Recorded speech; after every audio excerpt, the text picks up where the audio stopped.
Well, all right, everybody. Welcome to our Bible study today. How are y'all doing today? Everybody okay? Well, I want to welcome you if you're here in this room. Those of you that are joining us online, I want to welcome you also to this Pastor's Bible Study Spring Break Edition. Y'all knew it was spring break, right? I wasn't even sure any of y'all would be here today. I wasn't sure what y'all's plans were for spring break. And one year I had a couple of college kids ask me, so what are you doing for spring break? And I was like, working. Why don't you enjoy college while you're there? You know, things will change. So word of thanks to Katie Reed Hodges for stepping in for me last Wednesday. Thank you, Katie. Cindy and I were in Maryland. We were at our first national meeting of a new entity that we're helping launch called Ascent, and it is a movement of churches where we are gathering together to do our best to re-evangelize North America, and I'll tell you more about it as time goes on, but I'm very excited about it. We had a great time, met with pastors, denominational leaders from all across North America, Canada. It was very, very interesting and helpful, and I'm glad we're at the table. Our church has already given some financial support to Ascent to help it get launched, and so I'm looking forward to sharing more about that with all of you as we move forward. But I did watch Katie's treatment of the snake and Pharaoh, and I thought she did a really good job with it. Why would I be surprised? And then also the little take on magicians. I will say, there's two types of entertainment that I do like. I like magicians, and I like ventriloquists. Not everybody likes ventriloquists, but I like it, and my little granddaughter, Ada, is training to be a ventriloquist. So we were in New York on a trip at a mission meeting, and I came across a little booth that sold I don't know what you call them, they're not puppets. It's not a very good word, is it? Dummies. And so we bought her one, and she does it all the time, and she's actually pretty good at it. She's getting better. So, but I do like magicians. I've always been infatuated with watching them. And so they kind of fit into what we're going to talk about today. So I heard what Katie said last week, that the pastor wanted the plagues, and so she's right about that. So we're going to start at chapter 7, verse 14 today. And really for the next few lessons, it's just God's miraculous demonstration of power. That's what I put in your outline. So here's the thing that's a little bit interesting when you look at the text itself. God's deliverance, as I put on your outline, of his people from bondage will include signs and plagues, and both of those words are going to be used. Now, the plagues will be evidence of God's preeminence over the various gods of the Egyptians. They're also signs to God's people that will encourage them in their confidence in God. We're not sure just how healthy and vibrant the worship life of Israel was while they were in bondage in Egypt. There's a lot of debate about that. We just don't have a whole lot of information about it.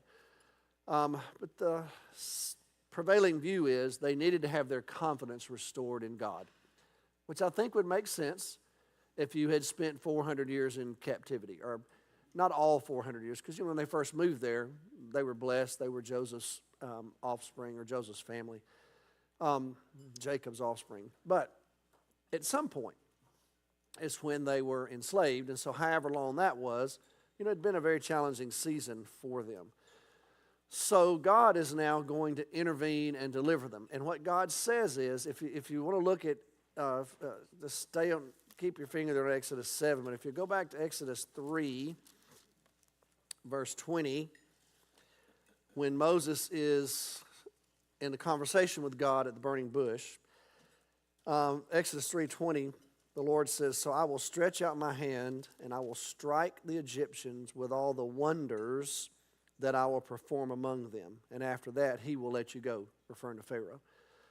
So the word there is not plagues. The word there is more of a word that we might refer to as miracles, signs, wonders. There are actually 2 or 3 words in Hebrew that are used in this story that we would translate with any one of those English words, signs or wonders or miracles. And then he gives Moses, if you remember, 3 of them. I'm going to give you 3 signs. He tells Moses, he says, if you'll throw your staff down, you remember, and it'll turn into a snake. Put your hand in your coat or your cloak and take it out and it's leprous. Put it back in, take it out and it's clean. You remember that? And then he said, I'm also going to turn the Nile into blood. Refers to that as a sign. So you come to the encounter that Katie shared last week, where finally we have Moses and Aaron standing before Pharaoh. And so I think we would all agree that when Aaron, and you got this little kind of trade-off that you've probably noticed already. Sometimes it's Aaron's staff, sometimes it's Moses' staff. And to be honest with y'all, we don't know if that meant it was the same one or they both had individual staffs. Regardless, I don't think it really matters. The point is, this sign is performed. Now, we would all agree that that particular experience with Pharaoh was not a plague, right? I mean, we wouldn't call throwing down the staff, it turned into a snake, the magicians somehow replicating that, and then the snake of Moses and Aaron gobbles up the other snakes, right? We wouldn't call that a plague. That's really more of a sign, right? And that is exactly how it's viewed. But when you get to chapter 7, verse 14, you kind of enter into a new part of the story, a new chapter, if you will. And chapter 9, if you flip over chapter 9, verse 14, we will actually see that word used. It says, or this time I will send the full force of my plagues against you. Okay, chapter 9, 14, chapter 11, verse 1, chapter 12, verse 13. I'll point these out as we go. Those passages all include the Hebrew word nagah, which means to strike a blow. And that word, or a derivative of that word, is going to be used throughout Exodus 7 through 12 to refer to God's punishment, God's miraculous judgment, or you and I would use the word plague. Okay, so that word is used. But again, sometimes the word that's used is a sign. Now, if you think about it, what I would say is everything that happens is going to be a sign. The plagues are going to be a sign of judgment on Egypt. And God is going to dismantle their worldview, if you will. And as these plagues unfold in front of the Israelites, they're going to be signs to them that their God can be trusted. That the God of Israel, that Yahweh is God. And perhaps that confidence need to be restored for them at this point in the journey, since they had been enslaved for so long. And not only that, the plagues are signs to Moses and Aaron. You know, when we read the story, I don't know sometimes how y'all take it, but you know, when you read the story and you hear God telling Moses, do this, I'll be with you. Katie pointed out last week that Moses keeps struggling with that. You know, he keeps saying, Lord, can you get somebody else? Will you take care of this a different way? And we judge Moses because we go, come on, Moses. I mean, God is talking to you. But just remember, there have been times when you and I have sensed the leadership of the Lord, but we've been hesitant, you know, to sometimes to do what we think we're supposed to do. Well, Moses was human. He was just like us. And so he struggled. He needed some encouragement. And so these plagues, I think, are an encouragement to him. I think I would be encouraged if God had told me, y'all throw this staff down and it'll turn into a snake. If you throw it down and it turns into a snake, I would probably be encouraged, wouldn't you? That, okay, this thing might just work here before it's over with. So the signs are there for everybody. And so I think it's okay to view the plagues themselves as signs, as wonders, as miracles that where God is just intervening. Now, many times, obviously, when you use the word miracle or wonder, it has a much more positive connotation. You know, it's God interrupting nature. It's God using nature, or sometimes exacerbating the forces of nature, bending the forces of nature, if you will. And so, but at the same time, these plagues are miraculous by nature, because things are happening that weren't supposed to happen. So with that said, let's just look at the plagues. There are 10 of them, I guess is what we would normally say. Early on, the first set of plagues, most scholars divide the plagues the way I've placed them in front of you. They use different nomenclature. But the early plagues, the blood, the frogs, the biting insects, some scholars disagree with the first one. Some scholars believe that would argue that it'd be more theologically correct to use the word sign to refer to Nile and the blood. But I would think it really qualifies as a plague. But these early ones are not quite as destructive, if you might view it that way, as what's going to follow. It's almost like the plagues get intense as time goes on. Now, when you look at some of the material that's given us in the text, as best we can tell, it would have taken at least 6 months for all of this to unfold, maybe a little longer than that. And the reason that we know that is because we're going to have references to the growing season of Israel's vegetation. We're also going to have a clue about when the Passover takes place. And so if you start piecing together the material that we find in the text, it looks like that this journey of the plagues probably takes place over about eight or 9 months. So in other words, they're not just happening rapid fire the way you read them. Does that make sense? It's going to take a little while for these to actually play out. All that does is to me, it just creates the sense of tension of the drama. You know, this is going to take a little while to play out. And how long is it going to go on? How many of them are there? You know, now we're reading it from this side, so we've kind of got a little bit of a clue, but they didn't have it as they were living through it. So the early ones, the blood, the frogs, my favorite one, I got to admit, is the frogs. I think that's probably one of my favorite miracles in the Bible. And we'll talk about it next time. And one of my all-time favorite answers in the Bible is in that story when Moses asks Pharaoh. Pharaoh says, "Can you get rid of these?" And Moses says, "When you want me to do it?" And Pharaoh says, "Tomorrow." It's one of my favorite answers.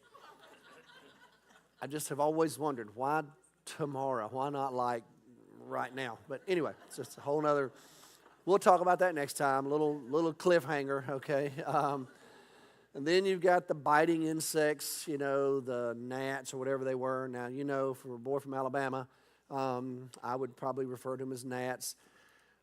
If you ever spend any time in the summer in Georgia, you know, you want to be above the gnat line. And a lot of people don't even know what that is if you're not from there. But if you actually go there, there's a certain line where gnats don't live above, latitudinally rather. But they do live below the gnat line. And so I used to go, I've been a couple times when I was a kid to Sandersville, Georgia, where my uncle owned a dairy farm. And it was unfortunately below the gnat line. And anyway, so then the next set of plagues are just a little more intense. When you get to the swarming insects and the animal disease and the skin sores and, you know, now we're getting to where there's a little more actual human suffering. Then you get to the next set of plagues and they become much more destructive with this destruction of animals and possessions and territory and people. You know, you wouldn't think darkness would be that big a deal, but if you were as superstitious as they were, and all of a sudden it's just completely dark, when it's not supposed to be, it was very terrifying to them, particularly when one of their main gods was the god of the sun, and the fact that had been shut down for them was pretty scary. And then finally, of course, it'll culminate in the last plague, and that's going to be the death of the firstborn. So there's a sense in which these plagues kind of grow in their intensity and in their scope. Now, it's interesting when you look at the plagues and the signs. One of the questions that is asked sometimes when you're looking at all this, the first question that's usually asked is, did this all just really happen? That's the first scholarly question. I mean, is there any kind of evidence that this happened? Second question usually is, are there any natural explanations, you know, for it? Are there things we could look at and go, well, you know, this time of the year, there are always gnats. Or this time of the year, there's always hailstorms. Or this time of the year, there are always swarming locusts. Does that make sense? In other words, could you kind of go back and look at the calendar and go, well, you know, actually, this kind of fits in with what was being experienced in general in Egypt. And I would just tell y'all, based on the research I've done, there's a little bit of credibility to that perspective. They do tend to kind of fit in with the flow of natural events in the life of the Egyptians. We'll talk about that here in just a second. But the other question, though, that you get to is, well, what happened to Israel when all this was going on? What about them? Were they experiencing all this? In fact, at one point in the story, Pharaoh's going to actually send some spies into Israel where the Israelites live just to see, is this happening to them also? And evidently, it appears that as we make our way through the journey, Israel's going to have a hand of protection over them without them really having to do anything until you get to the last one. And when you get to the last one, they're actually going to have to participate with God if they're going to experience God's grace, if you will, on the night of the Passover. Okay? So the grace of God is on display here in the lives of the Israelites while all this is unfolding in front of them in the lives of the Egyptians. Okay? So I would tell you that on the one hand, you could probably argue there's a little bit of credibility to the flow of the natural rhythm of natural events in Egypt. But here's the problem with that. They take place on demand. Does that make sense? In other words, when Moses says, God says, do this, Moses does it, then it just all happens all in one fell swoop. So that kind of undercuts the idea that maybe these were just some natural occurrences that Moses would take advantage of, so to speak, because God gave him a forewarning, because God's kind of the original meteorologist. He can actually predict the weather, right? But it turns out he can do more than predict the weather. He can make things happen on demand. And that seems to be what happens here. So that's why, even though there's a sense in which there might have been somewhat of a rhythm to how these things played out, there's no question they're in the hands of God, though. And Moses and Aaron are the instruments that God's using. Okay? So with that said, now that you're eating, let's talk about blood. I think that would just be, I love these noontime conversations. But let's just look at the text. So we've had this encounter, as I said, that Katie shared with y'all last week, where you get to the end of it, and Pharaoh's heart became hard once again, and he just wouldn't listen, which is what God had told him. So verse 14 of chapter 7. So then the Lord said to Moses, Pharaoh's heart is unyielding. He refuses to let the people go. Go to Pharaoh in the morning as he goes out to the river. Confront him on the bank of the Nile, and take in your hand the staff that was changed into a snake. And then say to him, the Lord, the God of the Hebrews, has sent me to say to you, let my people go, so that they may worship me in the wilderness. But until now, you've not listened. This is what the Lord says. By this you will know that I am the Lord. With the staff that's in my hand, I will strike the water of the Nile, and it will be changed into blood. The fish in the Nile will die, the river will stink, and the Egyptians will not be able to drink its water. And the Lord said to Moses, tell Aaron, take your staff, stretch out your hand over the waters of Egypt, over the streams and canals, ponds and reservoirs, and they will turn to blood. Blood will be everywhere in Egypt, even in vessels of wood and stone, even if, in other words, if they've gathered up some water, for purification or for whatever. Moses and Aaron did just as the Lord commanded. He raised his staff in the presence of Pharaoh and his officials and struck the water of the Nile. And all the water was changed into blood. The fish in the Nile died. The river smelled so bad the Egyptians couldn't drink its water. Blood was everywhere in Egypt. But the Egyptian magicians did the same things by their secret arts. And Pharaoh's heart became hard, and he wouldn't listen to Moses and Aaron, just as the Lord had said. Instead, he turned and went in his palace and didn't even take this to heart. And all the Egyptians dug along the Nile to get drinking water because they couldn't drink the water of the river. So, here's the first plague after the first sign, which is the story of the staff and the snake. And it's the miracle of turning the Nile into blood.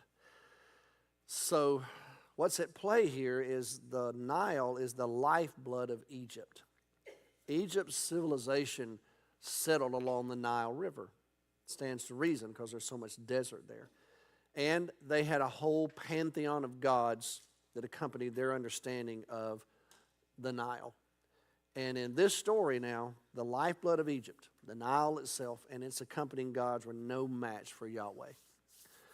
Every year the Nile overflows and floods, and what that does is it enriches and provides nutrients for the soil. Those farmers knew after that you could plant and you could grow incredible crops. They also obviously used the fish for food, and the Nile was also used for water. All these springs and streams and everything, pools that kind of sprung off of the Nile, they captured the water of the Nile. It was just their lifeblood, and they were totally dependent upon it. It was the heart of their economy. It was at the very center of everything they did. They built their lives around its ebb and flow. Cindy grew up in Mississippi. Well, the Mississippi River is a lifeblood in Mississippi. You know, that the Delta area, it overflows. It provides so many nutrients for the land. It's very rich in farmland. But you got to live with the challenges of being that close to a massive river that you don't have any control over. It's changed somewhat, you know, now that we have corps of engineers and those kinds of folks that try to help with it. But I think you know what I mean. It is a lifeblood for that community. And but the good news is I was able to rescue her out of that and get her into the Alabama. I got her out of Mississippi and Georgia and upgraded her station in life to Alabama, and she's never been the same. But with that said, the deal is these people are living in this culture, and the Nile is at the very heart of everything they know, and all of a sudden this devastating thing happens. It turns to blood, and that is what the word means, blood.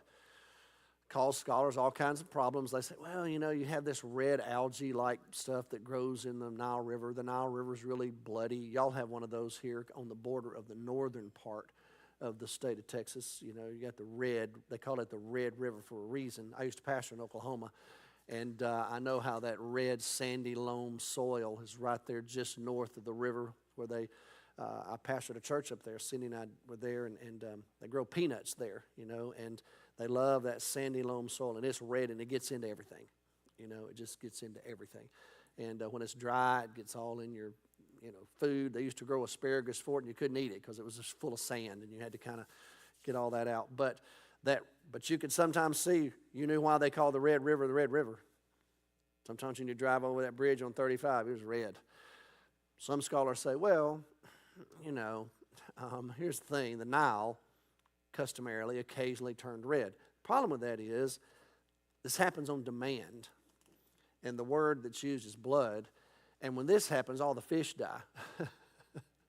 You know, so something different has happened, and it infiltrates everything. And the people are desperate. I mean, they're digging all around the Nile trying to find clean water. So it's a very devastating miracle, if you will, or plague.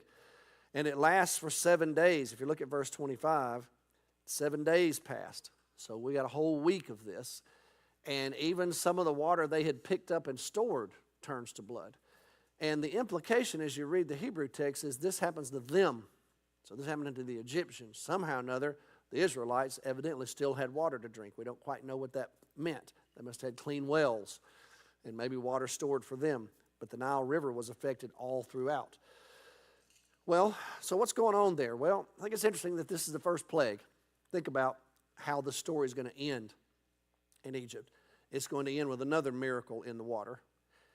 When they cross the Red Sea, remember what's going to happen is He's going to part the waters for the Israelites to cross on dry ground, and then Pharaoh's going to have that change of heart again, send his chariots after the Israelites, and they will be engulfed by the water in the Red Sea. So there's a sense in which these are the parentheses, if you will, the beginning and the end. The beginning is a miracle in the water, and the end is going to be a miracle in the water.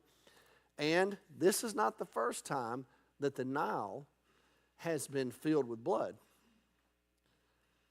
Right? Because remember Exodus 1, what did Pharaoh command the Israelites to do with all their male children? Throw them into the Nile. So the Nile was the instrument of death for these Jewish babies. And so now here we are, and God is using the Nile River to become a stench in all of Egypt. And it's now filled with blood. It's almost as if this is a reminder, if you will, of what you've done to my people. And now first thing I'm going to do is for a season just curse this river and send a message to you. It's also interesting to me that the Nile River was what actually saved Moses' life. right? I mean, the very first miracle is going to be accompanied to something that's a part of Moses' story. Moses knew about the banks of the Nile River. Now, he didn't remember it because he was an infant, but he'd heard that story many times. Pharaoh's daughter will find Moses in this very river. And now we find, evidently, verse 15, Pharaoh goes out to the river every day. Was it to find water? Was it to, I wouldn't think it'd be to take a bath. I don't think Pharaoh went out in public and took baths, but there was some kind of ritual that must have been a part of his life. But the other thing that's also important to our story is the Nile River was deified by the Egyptians. They held it in high esteem. You could almost say it was godlike to them. Now, they had a whole pantheon of gods. As best we can tell, there are about 80 of them in Egyptian culture. And they're all connected to evidences of nature or the needs that human beings had. The Nile River was one of the principal expressions of godlike activity for the Egyptians.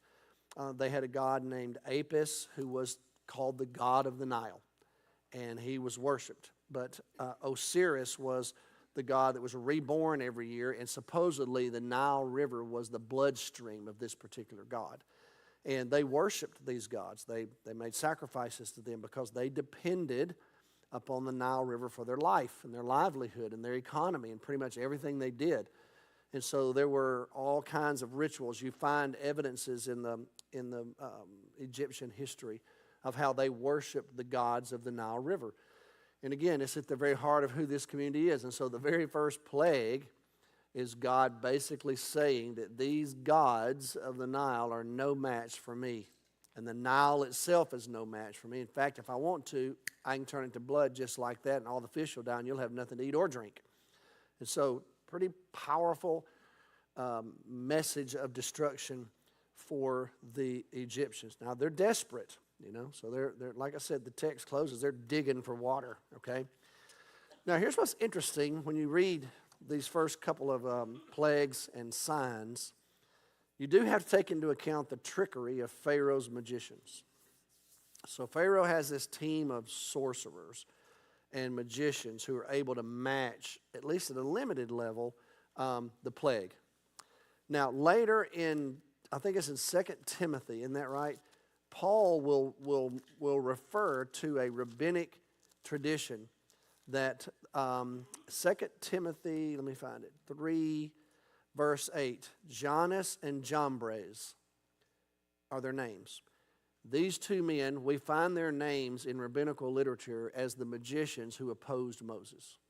So Paul actually refers to them in 2 Timothy 3 verse 8, just as Jannes and Jambres opposed Moses, and then he goes on to compare them to the opposition that he's facing.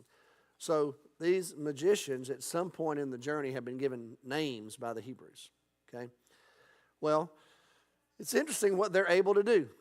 As I told y'all, it's one of my favorite forms of entertainment are magicians. I always appreciate it.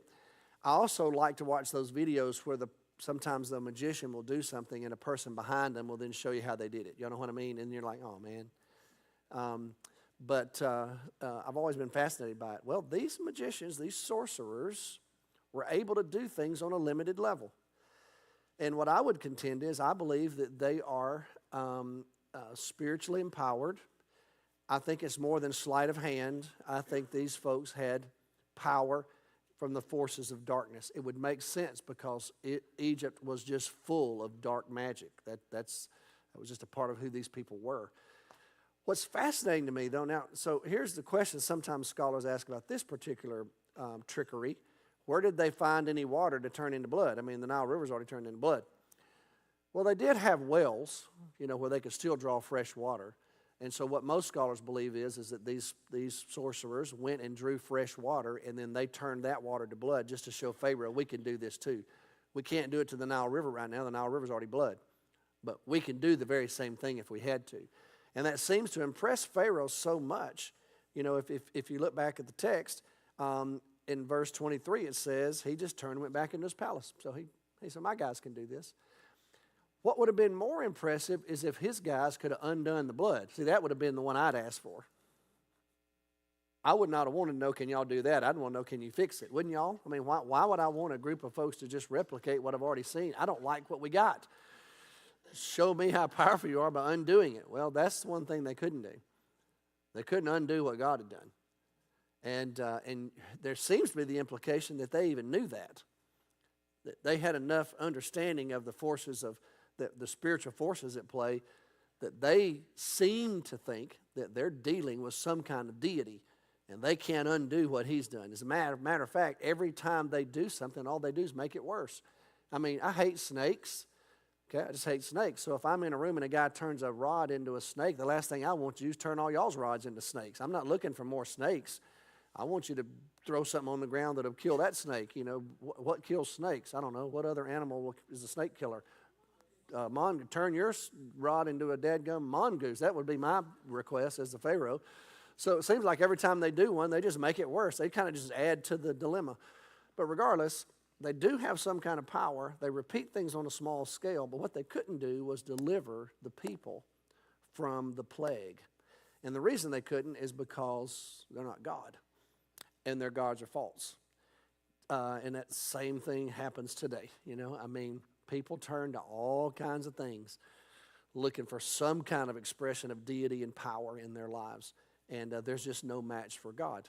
But Satan is real. Satan's powerful. The forces of darkness are in play, and we have to deal with them. You know, I would tell you all that my experience with the forces of darkness that are on display in such tangible ways usually happens on the edges of where the gospel is. That seems to be the case, at least that's been my experience. And so when you find yourself in places where the gospel's being introduced and it's new, you encounter the forces of darkness in a way that you may not necessarily see in other places. And we've seen some of that. We have felt the presence of evil in some places where we've been. We have seen evidences of the forces of darkness. And so sometimes it can be really challenging, you know, to try to answer it.